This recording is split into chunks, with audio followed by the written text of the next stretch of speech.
I'm just animal crazy. Huh, yeah, or crazy. Yeah, what do you think? Yeah.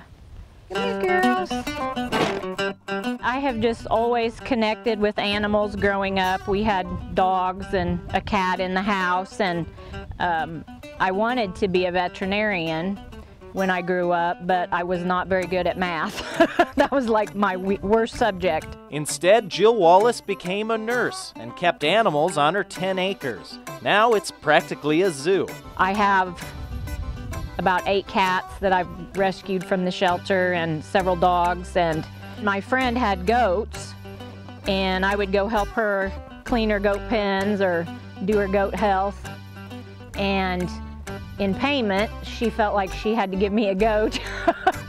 And you can't have just one goat because they're herd animals.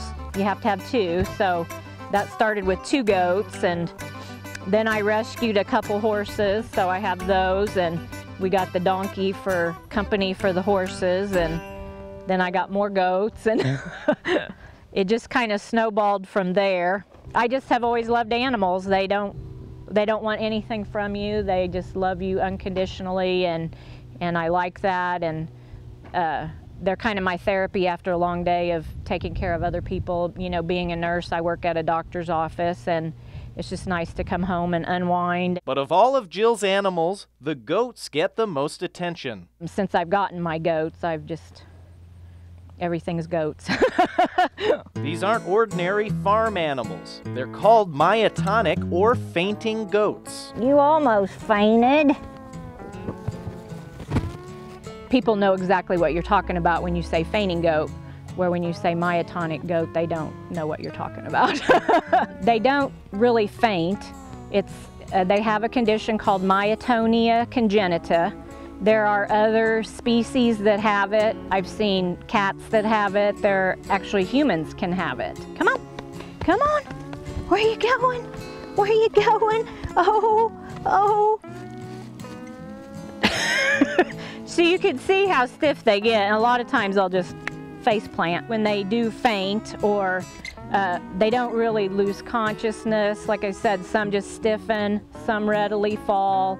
They're totally awake. They know what's happening. Their eyes are open. It does not hurt them.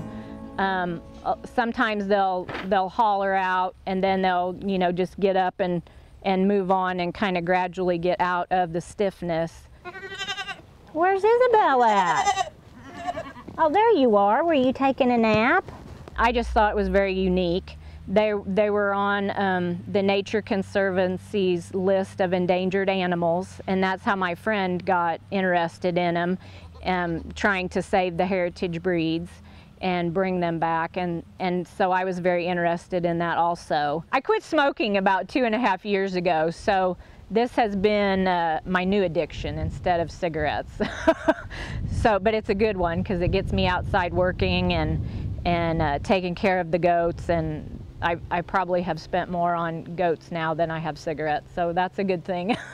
That's me in a nutshell. I'm an animal nut and a goat nut. Anyone who knows me always knows about my goats. How are your goats doing is usually one of the first things, and I'm just tickled. Because you can't help but smile. Huh, no.